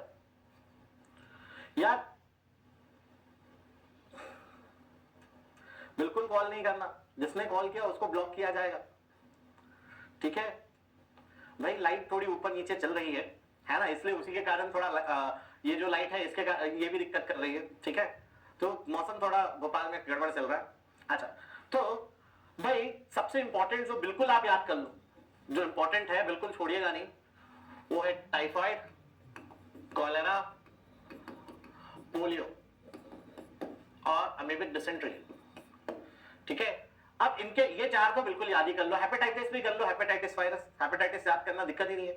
इनका नाम थोड़ा बहुत इनके डिसीज से मिलता जुलता है, typhoid Salmonella typhi bacteria, cholera vibrio cholera bacteria, polio poliomyelitis virus, hepatitis hepatitis virus, amoebic dysentery यानी दस्त लगना, अमीबा के कारण दस्त लग गए हैं, मोशंस ज्यादा हो गए तो एंटामाइबा हिस्टोलिका, ये एक काफी कॉमन कॉज होता है डायरिया का, काफी कॉमन कॉज होता है डिसेंट्री यानी डायरिया, दस्त लग जाना, एंटामाइबा हिस्टोलिका।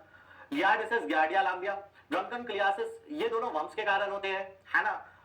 ये डॉग के टेपवर्म्स के कारण होते हैं, डॉग टेपवर्म्स के कारण। ड्रंकन, अब कौन सी बीमारी क्या है जानकर क्या करोगे? ड्रंकन क्लियासिस, पैर में घाव हो जाता है, आप गंदे पानी में ज्यादा देर खड़े हैं या गंदा पानी आपने पी लिया है तो एक वर्म घुस जाता है, क्लियर मेरा बात, बॉडी के अंदर। तो ये नाम आपको मेमोराइज करने हैं, वो चार तो करने ही करने, बाकी छोड़ देंगे चल जाएगा। चलिए नाउ लेट्स प्रोसीड फर्दर। अब हमें पढ़ना है कॉलीफॉर्म ग्रुप ऑफ बैक्टीरिया। क्या पढ़ना है? Coliform group of bacteria. Coliform group of bacteria, इनके बारे में हमको जानना है। कॉलीफॉर्म्स bacteria are found in feces, feces यानी कि stools, excreta of humans and animals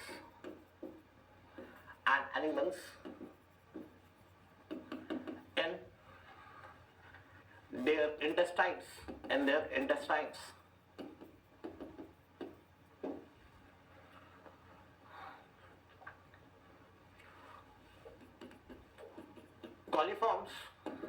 coliform bacteria are highly adaptive and surviving in nature and lasts longer than pathogenic bacteria, longer than pathogenic bacteria.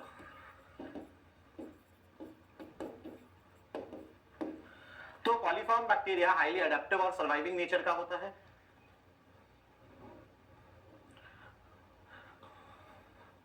क्या लिखना है रवि रंजन कुमार? उस topic का बात करो, उस टॉपिक को बताओ कौन सा लिखना बाकी है Ravi Ranjan Kumar.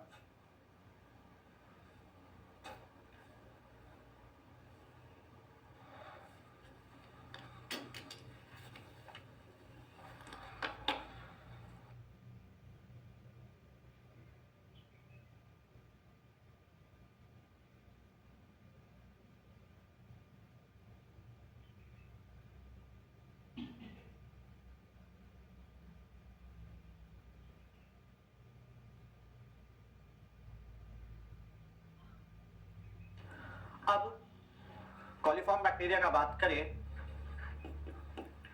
We find total coliform bacteria by various tests, and accordingly chlorine disinfectant is applied to kill them all, and then only water is fit to drink. Water is fit to drink. लिख लीजिए पूरा. Then we'll discuss the same. अरे भाई रवि रंजन, आज बताओगे क्या लिखना बाकी है? टॉपिक बताओ. ऊपर कितना ऊपर क्या लिखना है, कितना ऊपर लिखना है?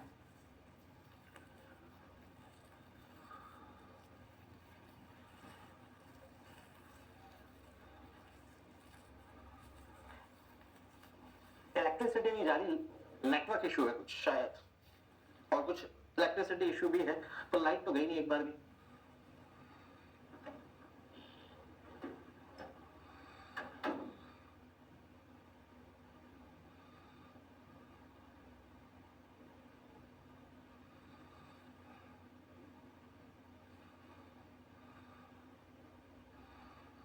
The environmental engineering book of Made Easy is for IES. किसके लिए पवन राठौर? आईईएस के लिए है ना. और कुछ पार्ट उसमें वो भी होगा, जैसे ये वाला पार्ट उसमें ढूंढ के दिखा दो कहाँ लिखा. ठीक है, उतना नहीं पढ़ना है, वो आईईएस के लिए भी थोड़ा सा आगे ये है ना. तो अपन एसएससी जेई का अगर फोकस कर रहे हैं तो मेरे notes super more than sufficient है.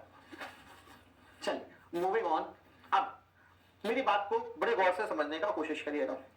कॉलीफॉर्म बैक्टीरिया का बात करें, ये एक नहीं एक पूरा ग्रुप है, इसमें तरह तरह के बैक्टीरिया होते हैं. कॉलीफॉर्म बैक्टीरिया का एक ग्रुप है जिसमें जिसमें E coli bacteria, Escherichia coli, bacillus coli, इनके अलावा भी बहुत सारे बैक्टीरियल ग्रुप्स हैं. क्लियर है मेरा बात? तरह तरह के बैक्टीरिया होते हैं कॉलीफॉर्म बैक्टीरिया ग्रुप में. बैक्टीरिया प्लूरल होता है, सिंगुलर नहीं होता. जब मैं कॉलीफॉर्म बैक्टीरिया बोल रहा हूं तो आप लोग कॉलीफॉर्म बैक्टीरिया समझो. बहुत सारे बैक्टीरिया होते हैं. कहां मिलते हैं ये? ह्यूमंस के और एनिमल्स के स्टूल्स में, एक्सक्रीटा में मिलते हैं, फीसिस में मिलते हैं. फीसिस यानी ह्यूमन वेस्ट, ह्यूमन एक्सक्रीटा, और एनिमल एक्सक्रीटा उनका इंटेस्टाइन में मिलते हैं. क्लियर है मेरा बात? अगली बात जो आपको याद रखनी है, हाईली सर्वाइविंग नेचर के होते हैं, हाईली अडेप्टिव नेचर के होते हैं, दमदार बैक्टीरिया होते हैं, और पैथोजेनिक बैक्टीरिया से ज्यादा इनमें जान होती है. मतलब पहले पैथोजेनिक बैक्टीरिया से ज्यादा ये फाइटिंग स्पिरिट होती है, ज्यादा बड़े फाइटर होते हैं. हम क्या करते हैं, हम टेस्ट के थ्रू, बहुत सारे टेस्ट होते हैं, स्टैंडर्ड प्लेट काउंट टेस्ट होता है, मेम्ब्रेन फिल्टर टेक्निक होता है, मल्टीपल ट्यूब फर्मेंटेशन, एम्पियन टेस्ट होता है. हम इन टेस्ट के थ्रू पता लगाते हैं कितने कॉलीफॉर्म बैक्टीरिया. जितने कॉलीफॉर्म बैक्टीरिया होते हैं उसके हिसाब से पानी में क्लोरीन का डोज तय करते हैं. पानी में कॉलीफॉर्म बैक्टीरिया ज्यादा होंगे, ज्यादा मिलीग्राम पर लीटर का क्लोरीन डोज होगा.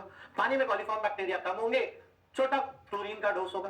तो हम पानी में पता लगाएंगे कितने कॉलीफॉर्म बैक्टीरिया, उसके हिसाब से उतनी मात्रा का क्लोरीन पानी में डालेंगे या कोई और डिसइंफेक्टेंट से हम सारे कॉलीफॉर्म बैक्टीरिया मार देंगे. जब सारे कॉलीफॉर्म बैक्टीरिया मर जाएंगे तब हम बोलेंगे हाँ अब पानी फिट है पीने लायक, अब पानी पोर्टेबल है, now you can drink the water safely. तो मेरा सवाल है, क्या कॉलीफॉर्म बैक्टीरिया पैथोजेनिक बैक्टीरिया होता है? इस क्वेश्चन है, क्या कॉलीफॉर्म बैक्टीरिया जिसमें ई कोलाई एक बैक्टीरिया है ना. कॉलीफॉर्म बैक्टीरिया, बहुत सारे बैक्टीरिया होते हैं. दो फेमस बैक्टीरिया का नाम बताता हूं, ई कोलाई और बी कोलाई. एस्चेरिशिया कोली, एस्चेरिशिया कोलाई और बैसिलस कोलाई. ठीक है. अब जब हमको पानी में टेस्ट लगाना होता है, हमें पानी में टेस्ट लगाना होता है, तो यार कॉलीफॉर्म बैक्टीरिया एक प्रकार के नहीं, बहुत सारे प्रकार के होते हैं. सस्ता टेस्ट लगा सकते हैं, सस्ता और एक्यूरेट टेस्ट लगाने के लिए हमारे पास दो बैक्टीरिया होते हैं, ई कोलाई, एस्चेरिशिया कोलाई, या B coli, Bacillus coli. B coli पे पहले टेस्ट लगाया करते थे. आज की डेट में सबसे इफेक्टिव और सबसे सस्ता टेस्ट हम ई कोलाई बैक्टीरिया पर लगा सकते हैं, जो कॉलीफॉर्म ग्रुप का एक बैक्टीरिया, हम ई कोलाई पे टेस्ट लगाते हैं। तो सब हम क्या टेस्ट लगा के पता करते हैं कितना ई कोलाई है, जितना ई कोलाई बैक्टीरिया होता है उस हिसाब से क्लोरीन डाल के पूरे कॉलीफॉर्म बैक्टीरिया को मान देते हैं। अगर पूरे कॉलीफॉर्म बैक्टीरिया मर गए तो हम निश्चिंत हो जाते हैं, हाँ अब पानी सेफ है ड्रिंक करने के लिए, इससे बीमारी नहीं होगी। तो बड़ा सिंपल सा मेरा सवाल है, क्या कॉलीफॉर्म बैक्टीरिया यानी ई कोलाई इज पैथोजेनिक और नॉट? Is pathogenic bacteria. क्या ई कोलाई पैथोजेनिक बैक्टीरिया यानी डिसीज कॉजिंग बैक्टीरिया होता है क्या? हाँ या ना? दो ऑप्शन है, यस एंड नो। बताओ भाई क्या लगता है आपको?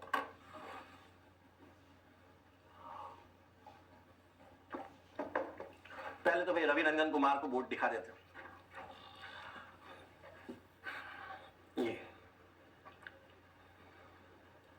ये लो रवि रंजन कुमार, डिसीजेस का लास्ट लाइन, टेप 1।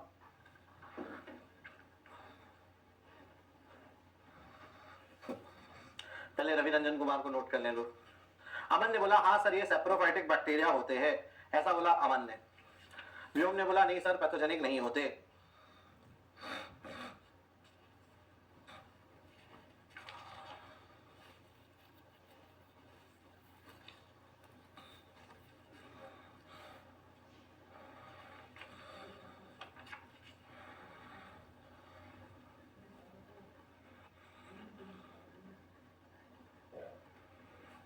चलिए गाड़ी बढ़ाई जाए आगे।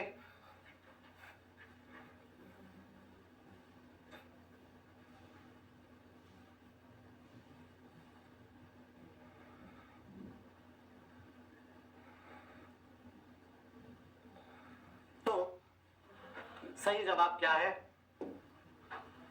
Answer is no. आप बोलोगे सर आप फिर तो बहुत ही खराब हो गया है ना, आपने फिर मारा क्यों उनको? वो भी मारा नहीं, पहले तो आपने ढूंढा कितने, फिर ढूंढ के मारा आपने, तो बहुत ही गलत बात हो गई सर। वो हमें हार्म भी नहीं पहुंचा रहा था, पैथोजेनिक बैक्टीरिया नहीं था, फिर भी आपने उसको मार दिया, बहुत गलत बात। ऐसा क्यों किया सर? क्योंकि कॉलीफॉर्म बैक्टीरिया का बात करें, कॉलीफॉर्म बैक्टीरिया या फिर ई कोलाई है ना, are non pathogenic bacteria, non pathogenic bacteria. It indicates it is only an indicative organism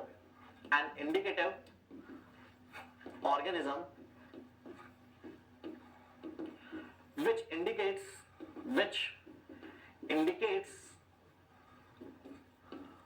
probable presence, which only indicates probable presence of pathogenic bacteria in what? Pathogenic bacteria in water।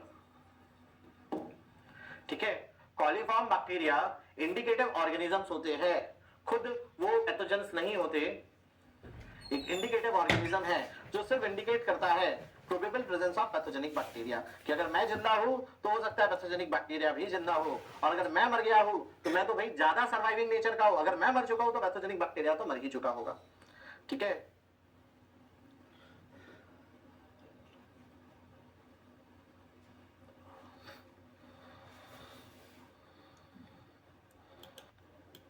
Note करिए।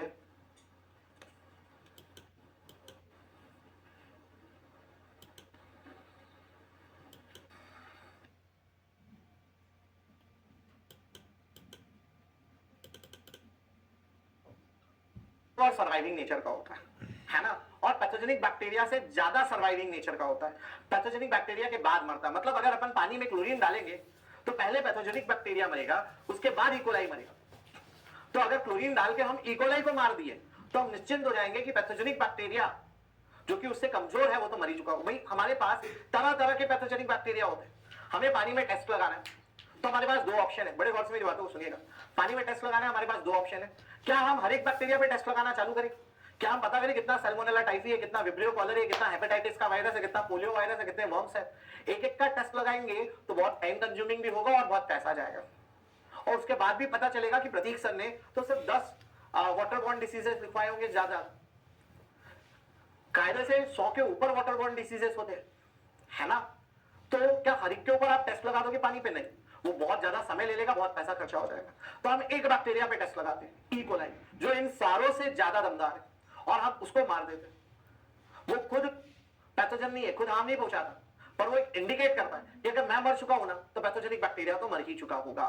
Clear है मेरा बात? तो E coli या coliform bacteria non pathogenic bacteria होते हैं, ये सिर्फ इंडिकेट करते हैं probable presence of pathogenic bacteria in water.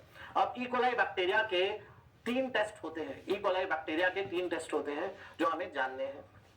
Test on E coli, test on coliform bacteria, SPT test, standard plate count test, standard plate count test, membrane filter technique, membrane filter technique. ठीक है, ये क्या लिखा हुआ है? Filter लिखा है दोस्तों। और multiple tube fermentation technique, multiple tube fermentation technique, जिसको मोस्ट प्रोबेबल नंबर टेस्ट भी बोला जाता है, मोस्ट प्रोबेबल नंबर टेस्ट भी बोला जाता है, probable number test, SPT test, MF technique, एम्पियन टेस्ट। ये 3 टेस्ट हमें पढ़ने हैं और फिर बायोलॉजिकल प्रॉपर्टीज भी खत्म। हमको ये 3 टेस्ट पढ़ने हैं, फिर बायोलॉजिकल प्रॉपर्टीज भी खत्म और वाटर ट्रीटमेंट चालू करेंगे, फिर वाटर ट्रीटमेंट चालू करेंगे। तो इतना नोट कर लीजिए।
चलिए मूविंग ऑन, एक एक टेस्ट को अपन चालू करते हैं।